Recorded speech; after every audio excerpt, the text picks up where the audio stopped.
Apart from being just a massive football club in the sporting sense, Real Madrid have become one of the biggest brands on the planet. Their reputation, style, famous white kits and superstar players have all transcended the game. It is Real Madrid who hold on to the Champions League trophy. If David Beckham's recent Netflix documentary is anything to go by, then it's obvious that Real Madrid is a global household name, even amongst those not interested in the beautiful game. In Madrid especially, Real is an institution, but its badge can be seen on kids' shirts in every single corner of the globe. In the early 2000s, one of Spain's biggest businessmen, Florentino Perez, won the election to be president of the club based on a promise that he would sign Luis Figo from fierce rivals FC Barcelona if he got the job, and that's exactly what he did. Real Madrid are currently restructuring their Santiago Bernabeu stadium to make it one of the very biggest and best on the planet, with a fancy new pitch that is stored underground. And guess what? Perez is president again. His empire is Real Madrid, and they are a globaling football phenomenon. Madrid, we suppose, is a bit like a dream, like a career mode on PlayStation where you win everything, have the best players and have the best stadium. That's probably what Perez wanted to do with Real Madrid, and he hasn't been far off. The next touch of magic from the Bernabeu seems to be the signing of English teenager Jude Bellingham. He has just been voted the best young player on the planet and has made an incredible start to life in Madrid. So, you can see why the club has a history of success, trophies and glory. Yeah? Of course you can. With that in mind, let's get back to the time not so long ago when Real Madrid won 4 Champions Leagues in 5 years.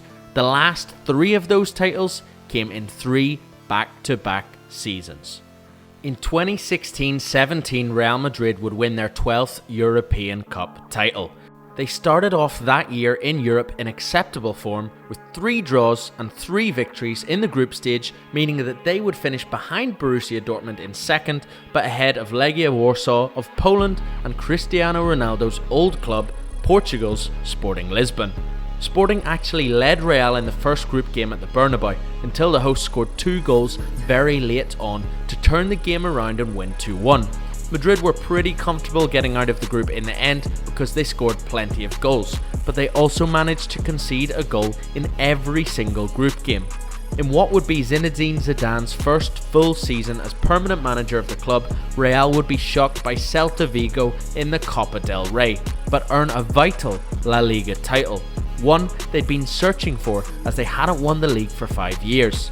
Napoli would be Real Madrid's opponents in the round of 16 in Europe. Despite what was a very tricky draw and the fact that they went down 1-0 in each leg, Real Madrid won both games 3-1 and ran out impressive 6-2 winners on aggregate. In the same round, Bayern Munich had beaten Arsenal 10-2 on aggregate, Monaco and a young Kylian Mbappe had stunned Manchester City, and Real Madrid's rivals Barca pulled off a stunning and famous comeback to defeat PSG. In the quarterfinals, Real Madrid would face the Bavarian giants Bayern Munich. And despite being quiet in the tournament so far, you knew it was Cristiano Ronaldo's time to shine. The Portuguese forward bagged a brace in Germany as Real won the first leg 2-1. But they were shocked when Bayern came to the Bernabeu and reversed the same scoreline. Extra time was needed. 2 goals in 5 extra time minutes would complete Ronaldo's hat-trick on the night and effectively put the tie to bed. Real Madrid were in the semis again, and again it was thanks to their star man. Close your ears, Atletico Madrid fans, because history is about to repeat itself. Yet again, the Madrid derby popped up as a Champions League fixture, this time in the semi-finals of the tournament. Real would have to defeat their neighbours for the 4th time in 4 years. Remember what we said about Simeone crying? Well, if he hasn't, he would have been punching a lot of walls. Atletico fans would have been scared to go to work or school after this for sure. Guess what? Ronaldo scored a first leg hat-trick and all but ended the tie there and then. An Atletico victory in the second leg wasn't enough to save them, and Madrid were heading to Cardiff to take on Juventus in the Champions League final. A Juventus side that had been runners-up to Barca 2 years prior and defeated the likes of Monaco, Porto and Barcelona on their way to this one. Juve had a bit of a bad habit of making finals and losing them. Real, on the other hand, were serial winners. And though this matchup looked a very close one in the lead up to the game, the Real Madrid scriptwriters must have been at it again. Madrid weren't in their usual white, this time it was a changed purple strip, but the end result was the same, 4-1 to Real Madrid. Juventus had a side backed with quality from ex-Madrid striker Gonzalo Higuain to ex-Barca fullback Dani Alves and of course legendary keeper Gigi Buffon. Yet again though, Cristiano was the catalyst. He scored 2 as 3 second half strikes helped Los Blancos cruise to victory in what should have been the most pressurising of circumstances.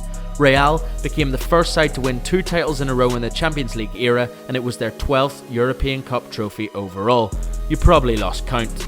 It was also a first league and European Cup double for Madrid since the 50s, and CR7 became the first man to score in 3 Champions League finals.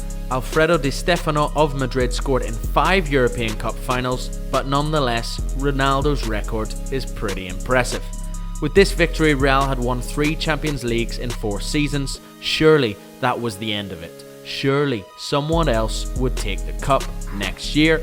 Well, hit the subscribe button, stay tuned for part 4 and you'll find out.